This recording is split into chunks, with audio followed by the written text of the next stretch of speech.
নমঃ শিবায়।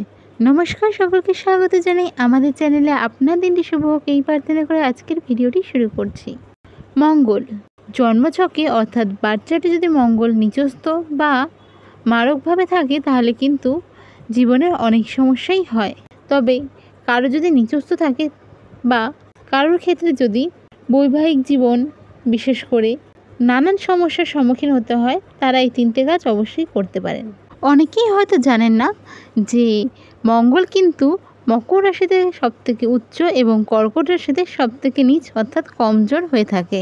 তো যাদের বাচ্চাটা মঙ্গল নিচস্থ বা মঙ্গল রিলেটেড যে ইস্যুগুলো হচ্ছে, তারা যদি চান এই অবশ্যই আমি যেগুলো বলতে চাচ্ছি সেই জিনিসগুলো করতে পারেন।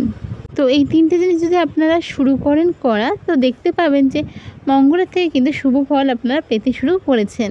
মঙ্গল গ্রহকে ঊর্জার কারক গ্রহ মানা হয়ে থাকে। ব্যক্তির পরাক্রম, সাহস এসবের প্রতীক বা এসবের গ্রহ হিসাবেই কিন্তু মঙ্গল গ্রহকে মানা হয়ে থাকে। মঙ্গল যাদের বার্থ চার্টে ভালো পজিশনে বা উচ্চ থাকে, তারা সাধারণত নির্ভীক হয় এবং স্পষ্টভাবে নিজের কথা বলার ক্ষমতা তাদের থাকে। যাদের জন্মছকে মঙ্গল ভালো পজিশনে বা উচ্চ রয়েছে, তারা কিন্তু নিজের ঊর্জার সাথে নিজের পার্সোনাল অর্থাৎ ব্যক্তিগত বা প্রফেশনাল জীবন সব ক্ষেত্রে কিন্তু নিজের কার্য করতে সফল হয়। যাদের বাচ্চাতে মঙ্গল নিচস্থ রয়েছে, তাদের কিন্তু স্বভাব একটু খিটখিটে মেজাজের হয়ে থাকে। এমন জাতিকাদের পরাক্রম কিছুটা নিচস্থ থাকে।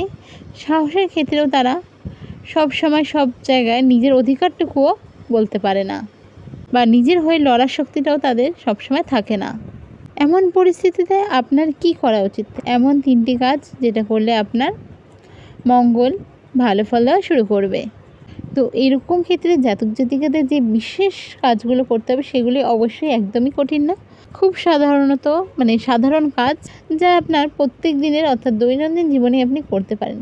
তো প্রথম যেটা হলো, জাতিকা উভয়কেই কিন্তু লাল রঙের ড্রেস একটু বেশি পরা উচিত। লাল রং কিন্তু আপনাদের স্বভাবে মঙ্গলকে তুলে ধরবে। এর সাথে সাথে আরও কী জিনিস করবেন সেটা হচ্ছে প্রতিদিন হনুমান চালিসা পাঠ করুন। হনুমানজিকে কিন্তু হনুমানজি কিন্তু মঙ্গলকে রিপ্রেজেন্ট করেন। সাহস, সততা এগুলো নিয়ে কিন্তু কিছু বলার নেই। আর সাহস পরিক্রম মঙ্গল যখন রিপ্রেজেন্ট করে, তখন হনুমান চালিসা পড়া প্রত্যেক দিন আপনাদের জন্য কতটা ফলদায়ক এবং কতটা আপনাদের মানসিকভাবে দৃঢ়তা আনতে সাহায্য করবে, সেটা আপনারা যদি কন্টিনিউ 15 থেকে 20 দিন পড়েন তাতেই বুঝতে পারবেন। এবং কন্টিনিউ যদি আপনি প্রত্যেকদিন পড়তে পারেন তাহলে আপনাদের অনেক উপকার হবে।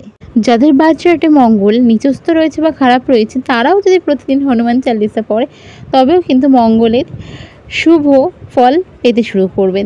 তাই এটা নিয়ম করে নিতে পারেন যে প্রতিদিন সকালবেলা স্নান করার পর একবার করে হনুমান চালিসা অবশ্যই পাঠ করবেন।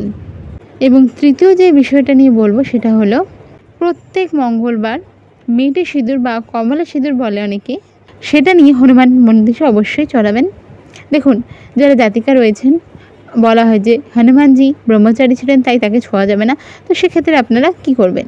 প্রত্যেকটা হনুমান মন্দিরে যিনি পূজারী থাকেন তাকে দিয়ে বলবেন যে হনুমান মন্দিরে যখন আপনি যাচ্ছেন সিঁদুরটা নিয়ে, হনুমান মন্দিরে যে পুরোহিত থাকেন বা যিনি পুজোর কাজ করেন যে থাকেন, তাকে বলবেন যদি হনুমান মন্দিরে চামেলির তেল থাকলো তাহলে সেই চামেলির তেল দিয়ে যদি গুলে দেয়, বা আপনি একটি চামেলির তেলের শিশি নিয়ে নিতে পারেন। প্রত্যেক দিন যখন যাবেন, নতুন করে সিঁদুর যখন নেবেন, তখন সাথে চামেলির তেলের শিশিটা নিয়ে নিতে পারেন। তো গিয়ে বলবেন যে সিঁদুরটাকে চামেলির তেলের সাথে গুলিয়ে যেন হনুমানজির পায়ে ছোঁয়ায় এবং সেই সিঁদুরের টিপ আপনার কপালে পরিয়ে দেয়। এটা কিন্তু কন্টিনিউ প্রত্যেক মঙ্গলবার যদি করতে পারেন, একটা আলাদাই শক্তি পাবেন এবং দেখবেন শত্রু ভয় যেটা থাকছে বা শত্রু যেটা থাকছে সেটা থেকে আপনাকে স্বয়ং হনুমানজি প্রোটেক্ট করছেন। আপনার যে অজানা শত্রু রয়েছে তাদের থেকেও হনুমানজি আপনাদের প্রোটেক্ট করছেন। এই জিনিসটা যদি মেনে চলতে পারেন, তাহলে খুব তাড়াতাড়ি আপনি লক্ষ্য করতে পারবেন জীবনে যে সিচুয়েশনগুলো নিয়ে আপনি ভয় পাচ্ছিলেন বা আপনার মধ্যে যে সাহসিকতাটার অভাব ছিল, সেই জিনিসটা যেন ফিরে পাচ্ছেন।